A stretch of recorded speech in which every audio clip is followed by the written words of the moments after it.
Hati-hati ya Opung. Hati ya, dadah. Tuhan memberkati, pasti sembuh ya. Aduh Pak Neng ya. Jaga Pak Neng.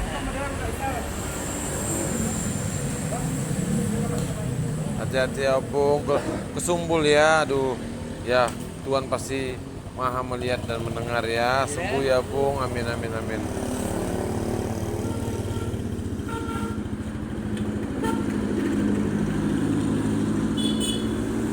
Halo Sobat Sehat, jumpa lagi dengan saya Dr. Sung. Nah, pada video kali ini saya akan membahas topik yaitu tentang stroke. Apa itu stroke, bagaimana gejalanya, dan bagaimana prosesnya? Tonton video ini sampai selesai.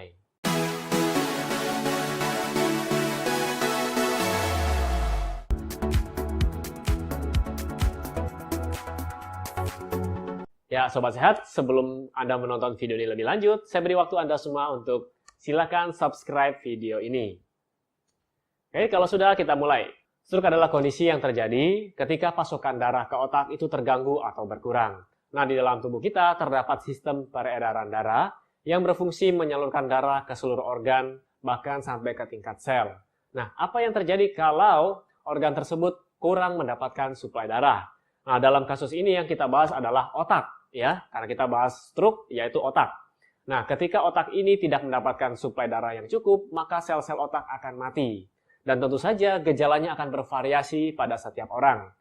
Nah, setiap bagian tubuh kita dikendalikan oleh bagian otak yang berbeda-beda.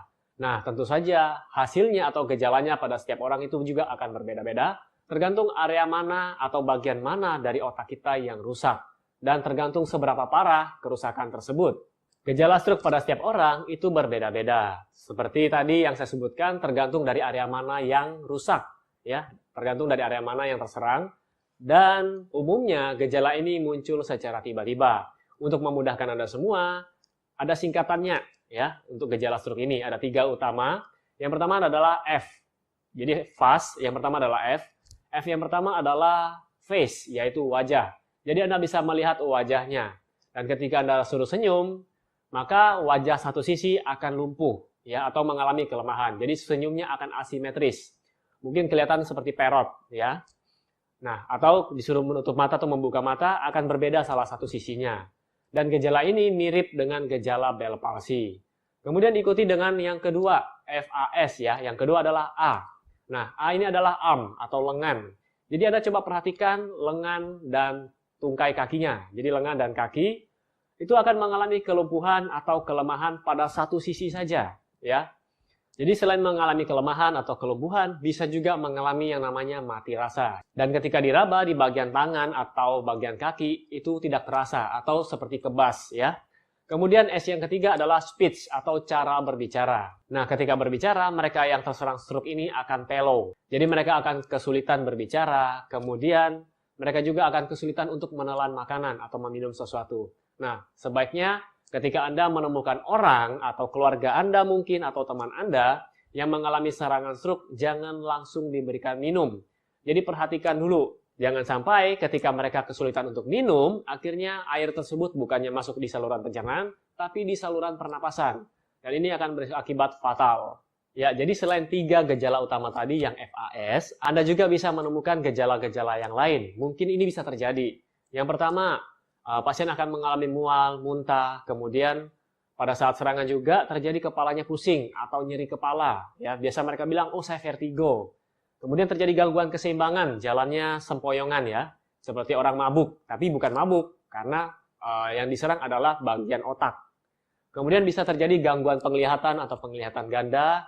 Dan yang terakhir, bisa juga terjadi penurunan kesadaran hingga tidak sadar sama sekali. Ya. Jadi ketika menemukan mereka dalam kondisi seperti itu, sebaiknya Anda segera bawa ke rumah sakit untuk diperiksakan.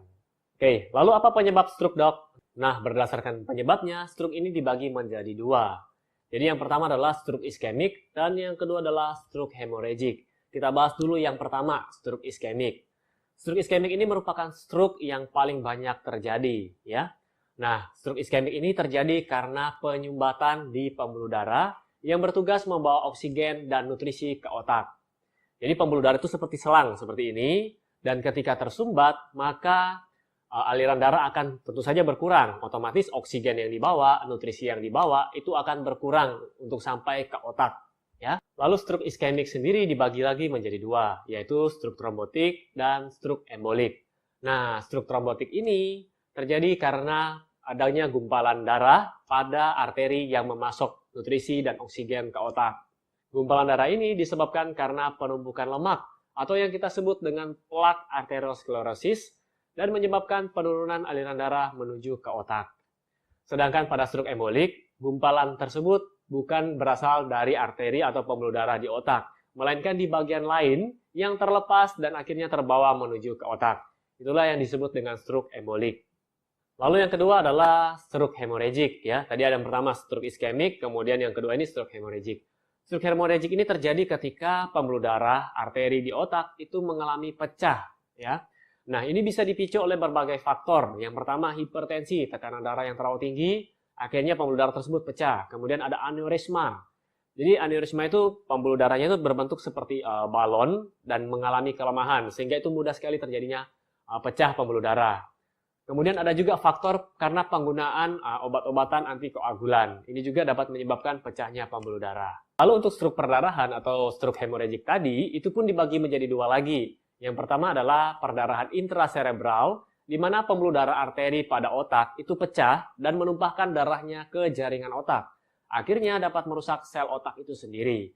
Sedangkan pada perdarahan subarachnoid, ya, itu terjadi ketika pembuluh darah arteri yang dekat dengan permukaan otak itu mengalami pecah dan menumpahkan isinya ke ruang subarachnoid.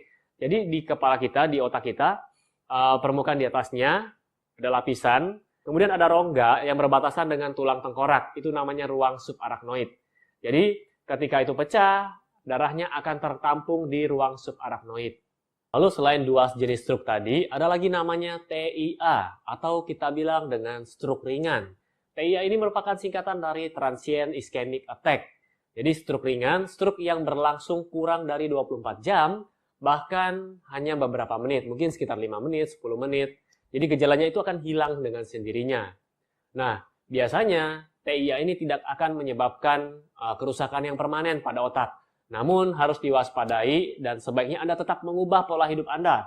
Jangan, oh iya tadi saya habis kena stroke ringan, terus sudah sembuh, akhirnya saya tidak menjaga lagi pola makan. Jika Anda tidak mengubah gaya hidup Anda, kemungkinan Anda akan mengalami stroke yang sebenarnya, yang tadi dua saya sebutkan.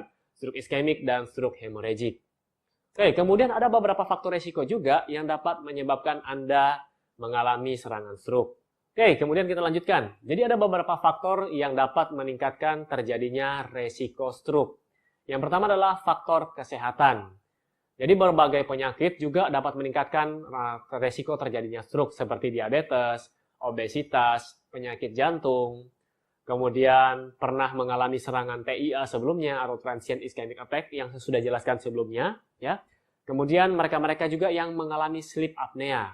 Nah, ini mempunyai resiko besar untuk terjadinya serangan stroke. Jadi kalau Anda semua yang mengalami penyakit-penyakit tersebut yang tadi harus segera dirawat dan sebaiknya Anda tetap kontrol ke dokter Anda. Kemudian yang kedua dari faktor gaya hidup. Nah, dari faktor gaya hidup ini meliputi merokok, kemudian alkohol, suka makan goreng-gorengan, kurangnya aktivitas fisik, ya. Jadi segera ubah pola hidup Anda menjadi yang lebih baik lagi. Kemudian ada faktor yang ketiga atau faktor lain. Nah, ini tidak bisa diubah ya.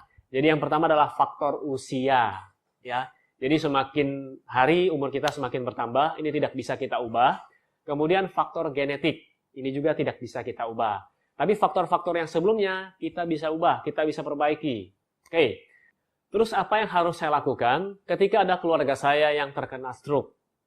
Jadi yang pertama kali Anda lakukan adalah segera bawa ke rumah sakit, ya. Tentu saja sebelum dibawa ke rumah sakit, posisikan di tempat yang aman dulu. Lalu telepon ambulans atau segera bawa ke rumah sakit. Nah, setelah dirawat di rumah sakit, jadi istilahnya pasca stroke, ya. Biasa menimbulkan gejala sisa, yaitu biasanya tangannya masih lemah, mulutnya masih perot, bicara masih pelo, kemudian biasanya emosi juga tidak stabil ya untuk mereka-mereka yang terkena stroke. Anda harus sabar menangani mereka, pasien-pasien yang terkena stroke. Apalagi itu adalah keluarga Anda. Jadi jangan malah dihina, oh tangannya lumpuh dan sebagainya. Nah, perasaan mereka juga biasanya lebih sensitif. Oke? Nah, apa yang harus Anda lakukan setelah mereka keluar dari rumah sakit? Jadi tetap dilatih, tangan, kaki, latihan berbicara. Mungkin ada beberapa dari mereka yang mengalami penurunan daya ingat. Nah, itu juga harus dilatih. Dan beritahu mereka harus bersabar untuk latihan. Dan satu lagi terapi yang bisa Anda lakukan yaitu terapi akupuntur atau tusuk jarum. Nah, buat Anda semua yang tidak tahu apa itu tusuk jarum, Anda boleh cek di sini.